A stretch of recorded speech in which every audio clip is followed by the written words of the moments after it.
басыма осы әзілдердің ішінен тақырыптардан осы отбасылық, оның ішіндегі мына күйеу мен әйелдің арасындағы ұрыс керіс ушу сол қатты ұнайды. Білмеймін не екенді. Көп ойлайтын шығар, Тұрсынбек әйелімен ұрсатта жүре ме деп. Жоқ, бұл әйелім ешқандай қатысы жоқ бұл жерде. Негізі айтады, мына ер азаматтардан сұрасаң, жасың нешеде десең, қанша бересің дейді. Еркектерге не керек деймін да, қанша бересің деген. Бірақ сұрайды, не қанша бересің дейді. 45-тесің бе десең, мәз болып қалады. Өзі 35-те. Біз еркектер өйткені кішкене көбейтіп айтқан жақсы көріп тұрамыз. Үлкен көрінгенді. Ана жеңгелеріміз, қыздар, әйелдер жағы жас көрінгенді жақсы көріп тұрады. Нешедесіз десең, қанша бересің дейді. Біліп тұрасың енді, примерно 40-тың үстінде екен. Бірақ осы ренжітіп алмайыншы осы. Неше десем екен деп тұрасың да. Даже 30-ды қимайсың ғой. Бетіне нағылы қарап тұрасың да. 27 дейсіз бе десең, бәрі сүй деп айтады деп қуанып қалады ғой кән. Жас көрінгенді қалап тұрады. Негіз айтады, өмірде әйел адамның қазір шығам дегенмен еркектің қазір келем деген екеу бірдей екен. Әйелдер үйден шығып болмайды, біз еркектер үйге келіп болмаймыз. Біз уақытында үйге келмесек, ой, заланғандарын көрсеңіздер үйде отырып. Бүкіл прошлыйың жинап отырады ғой. Дел ашып қояды саған бар ғой кән.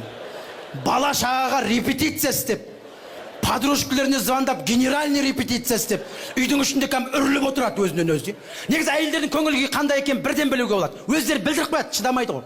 Көңіл күйі жақсы болса звондайды. Шай дайын, қайдасың, келе жатсың ба? Айтшы, қай жерде келе жатсың, қай жерде келе жатсың? Қоймашы телефонды, қай жерде келесің, айтшы деп. Көңіл күйі жоқ болса қысқа ғана айтады. Қайдасың не дейді. Жүрек сұрады. Что-то не то, бірдеңе істеу керек, не істеу керек. Әр еркектің өзінің тактикасы бар енді, әйелдердің көңілін табатын. Біреулер сыйлық алады, біреулер жұдырығын алады, әйтеу әркім әртүрлі енді. Жолшыбай бір подарка алып аласың. Үйге қарай жақындайсың, балдар айтып қояды ғой жаңа. Папа келе жатыр деп. Анау үйде отырып, образға кіреді.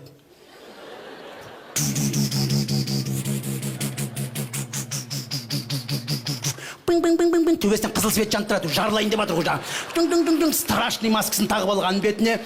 Сен жаңа үйге қарай жақындайсың, пісіміля деп жаңағы ана подарканы беріп үлгірмесен бірге жарыласың сразу бар ғой жаңа. Деп тұрасың да есікті ашып қаласың да, мынау саған дейсің бар ғой. Ана подарканы көрген кезде банадан бері жиналып отырған ашудың бәрі функ етіп шығып кетеді ғой. Бірақ жүректен, денеден шығып кеткенмен түрін бермейді ғой. Ой, түрі әлі бүйтіп тұрады. Ана подаркеге көзі жеткен жоқта не екен білмейді ғой, ертерек беріліп қолмайын деп атырғандағыша. Не ол дейді да жаңа. Мен саған алсайшы десең, деп кәдім сақина ғой жаңа, саусағына тағып алады да, ашу ақырын тарайды.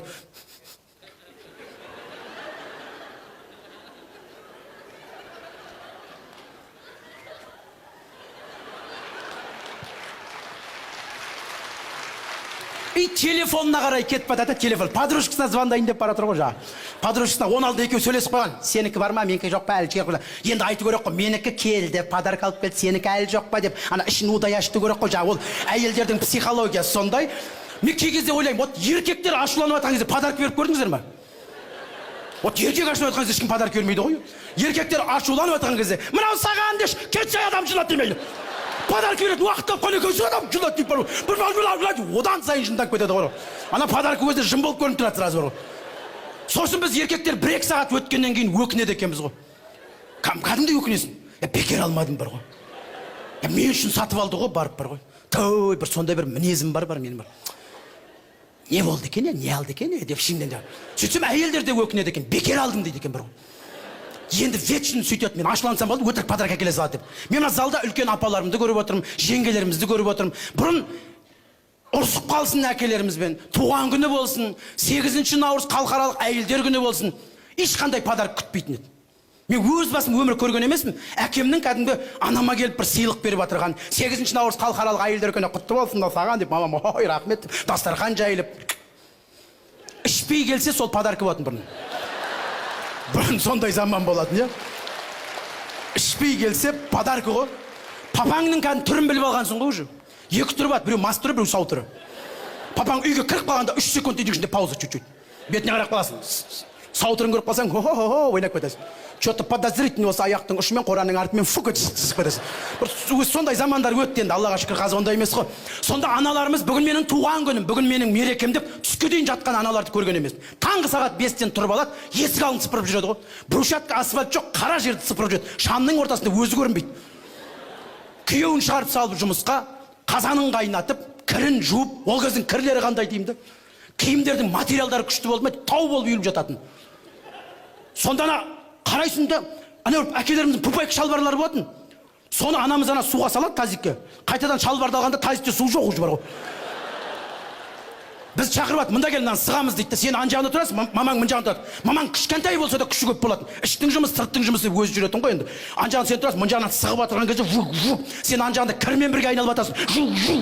Ұсташайшы деп айқайды салатын деп. Аналарымыз қандай күшті болатын. Міне аналарымыз отырған, аман болыңыздар апалар. Сонда менің істеп атырған жұмысымды ешкім көріп атырған жоқ қой. Кім үшін істеп атырым деген бір сөз болмайтын. Сол әулетке сіңіп кеткен ғой. Күйеуіне адал соншалық. Үйіне деген қазіргі келіндер күйеу қарап тұрмаса жұмыс істемейді. Қаз как будто бірдеңе істеп қойса, күйеу келіп айтатын сияқты. Мен көрген жоқпын, саналмайды деп жаңа. Кеш болады, әкеміз жұмыстан келетін уақыт. Қалай сыйлаған күйеуін деймін да, 7 бала болсын, 10 бала болсын, бір шыбынның ызын естілмейді.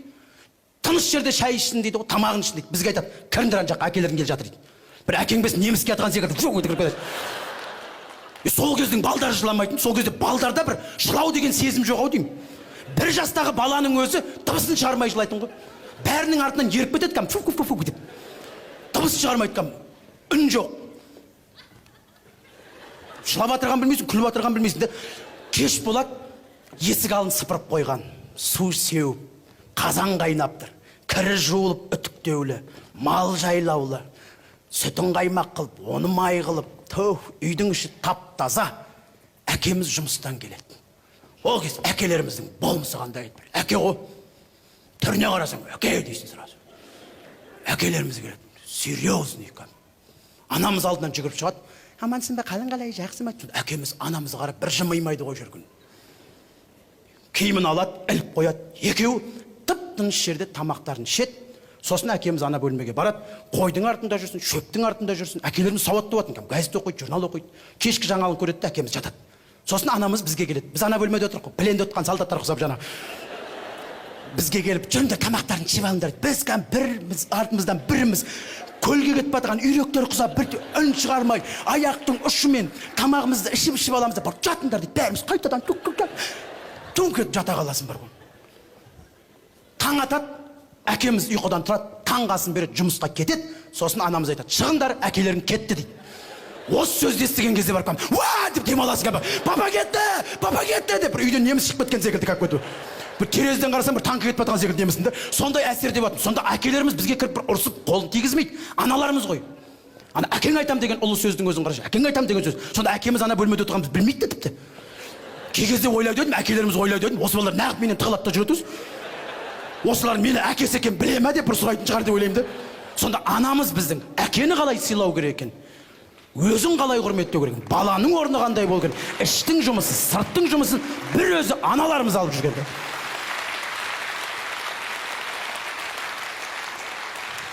Қазір қалай?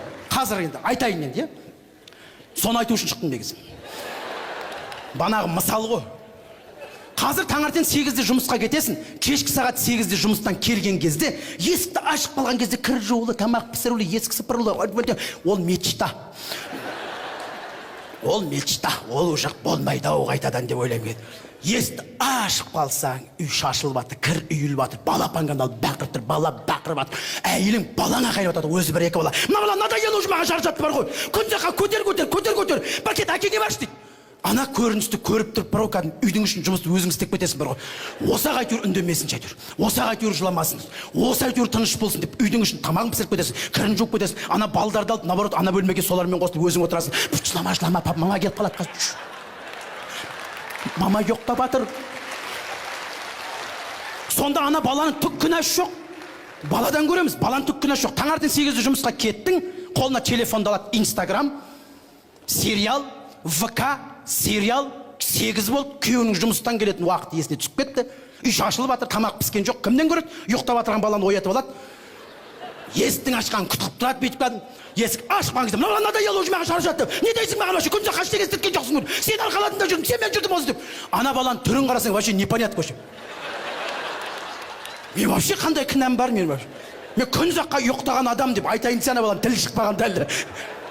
Сосын қазір келіндер айтады, күйеуім уақытында үйге келмейді. 11-де келеді, 12-де келеді. Анандай у-шу болатын үйге кім барғысы келеді? Аналарымыз білген, әкелеріміз уақытында келу үшін не істеген? Береке істеген үйдің ішіне, мереке істеген. Әкелеріміз уақытында үйге келген.